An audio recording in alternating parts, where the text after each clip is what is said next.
So unless you've been living under a rock, you may not know about this young lady, 37-year-old Renee Nicole Good, that was shot and killed by ICE agents in Minneapolis, Minnesota.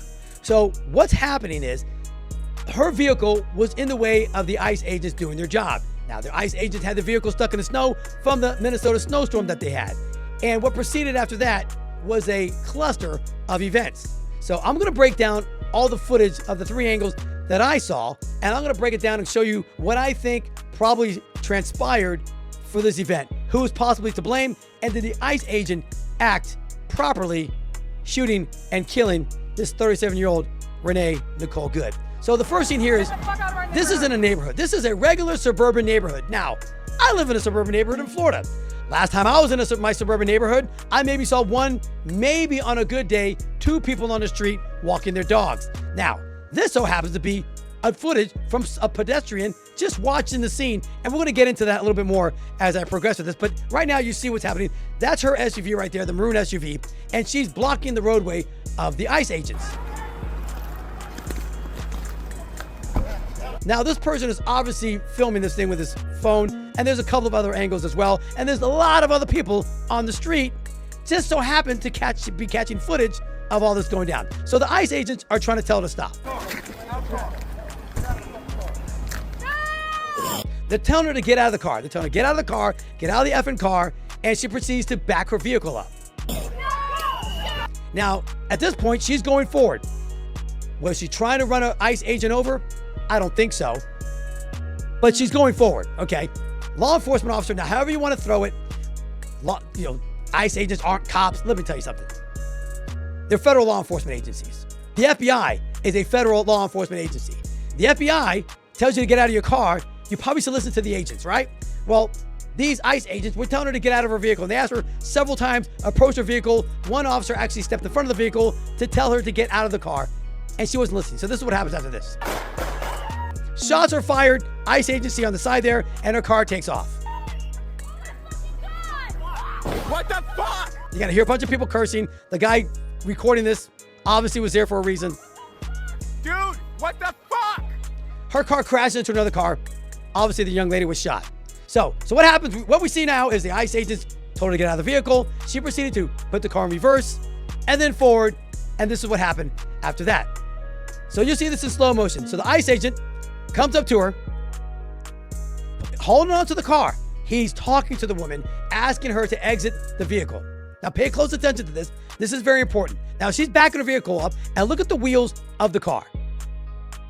The vehicle wheels start turning the opposite direction because she's getting ready to flee the scene.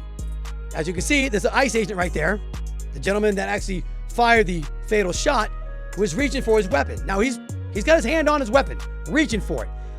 At this moment, there's a couple of ways she could have done with this. And at this point right there, her vehicle turns to the right slightly. He pulls out his weapon and he's about to discharge it. Now, you can say whatever you want. You can Monday morning quarterback this thing to death. You can do it to death. But you can't put yourself in that agent's shoes. You don't know what he was thinking at this moment. You don't know. Right now, he's got the weapon drawn. She could have stopped her vehicle, taken her foot off the accelerator, put it on the brake, lifted her hands up and said, I'm done. I stopped. But she didn't, did she? This is what she decided to do. These were her decisions. The one agent is drawn back because the car is accelerating. She's fleeing the scene. Right then, that's when the shot goes off. The ICE agent releases a round into the windshield of the vehicle, striking Renee. So this is the deal with this, guys. You can try to overthink this all you want, and you got law enforcement that says, you're not supposed to shoot a moving vehicle. This is an agent in front of the car. You don't know which direction this car is going, whether it's going to go straight at you, when it's going to turn, whatever it's going to do. You've got split seconds to make this determination. So he made whatever rational decision he made it within a split second. Now, did he get thrown on the hood of the car? No, he didn't get thrown on the hood of the car, but he didn't know what was going on. The vehicle was accelerating at a great rate of speed. Now, the tires actually slip on the ice. Imagine if this was Phoenix, Arizona, with 95-degree heat on those pavements. Those rubber tires would have got grip, and they would have accelerated immediately. She gets hit, The deputy kind of falls down, fires another shot, and she takes off. So here's the scene that we need to pay attention to. And everybody keeps saying the agent was not struck by the vehicle. He was struck by the vehicle. Was he mowed over by the hood of the car? No, he wasn't. But he was struck by the vehicle. Now, this is the far view from another cell phone, happened to be in the area. So you'll see this right here. I'm going to stop it. Boom. That's when the deputy gets hit. I'm going to play it for you again. I'm going to rewind it a little bit, and you'll see at the moment of impact, the deputy, but when the agent is struck by the vehicle. Right at this moment, you'll see right there, his legs are pushed out from under him. He's leaning on the corner of the front end of the vehicle, and she struck him. Now, this is what you don't do. You don't accelerate the vehicle, and she was hit by that round. And the car flew off, a couple more rounds have flown out, and the vehicle crashes. You can say whatever you want. You can say he didn't have the right to shoot her. You can say, he shouldn't have been there. Whatever it is you want to say. You cannot make a determination in a split second if you should fire your weapon or not. You don't draw your weapon unless you're going to fire it. That's why you draw it, is to fire it. The young lady, Renee, she could have ended all of this by simply getting out of the vehicle. Listen to law enforcement. When a law enforcement officer tells you to get out of the car, just get out. Whether you like the ICE agents or not, you get out of the vehicle. So here's some other information that we're starting to find out about this young lady. So she wasn't actually from Minneapolis, Minnesota. Minneapolis City Council members identify the victim as Renee Nicole Good, describing her as a member of the community. Now, there's a lot of rumors going around. I don't know this for a fact right now as of this recording, if she was a paid agitator, paid to be there. And the reason why I'm curious about that, do you see how many cell phone angles were there that day? As I said earlier in the video, I live in a suburban community.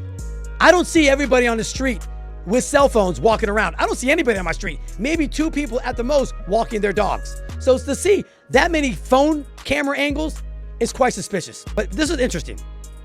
It's not clear where Good resided at the time of the shooting, but court records in Jackson County, Missouri show that her name was connected to an address in Kansas City in 2023. Court records show Good has children from the previous marriage. Her relatives live in Kansas, according to property records. The vehicle involved in the incident was also registered in Kansas City, Missouri, as KMBC 9 News reports. So what was she? Was she a paid agitator? Was she there protesting the ICE agents? I don't know. And if she was, why did she do it? Why was she there? Here's a little fun fact for all the people out there that want to do all this crap. There are companies called Crowds on Demand, and they pay people to show up to the baloney. Maybe she was one of them. Maybe she wasn't a local resident of Minneapolis, Minnesota. Maybe she was there to harass ICE agents. We don't know what she was there for. But she made a decision to put her car in drive and accelerate. And that poor ICE agent has got to live with that for the rest of his life, that he took a life. He didn't wake up that day thinking he's going to kill somebody, take a life. They think they're going to apprehend some illegal aliens, some criminals, and send them back and deport them. Nobody wakes up thinking they're going to take a life. I feel horrible for her and her family. She made that decision. Now, however panicked she was or how much anxiety she was feeling, listen, younger generation from the Eric T. Get out of the car. Police aren't your enemy. The worst that would have happened was they detained her for a minute or two, told her, listen, let's get our car out of the way, and you can be on your way and you can go wherever you got to go.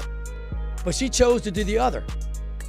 Harass the ICE agents, confront them, being confrontational. And because of that, a 37-year-old woman lost her life, and an ICE agent has to live with that forever. Think about that.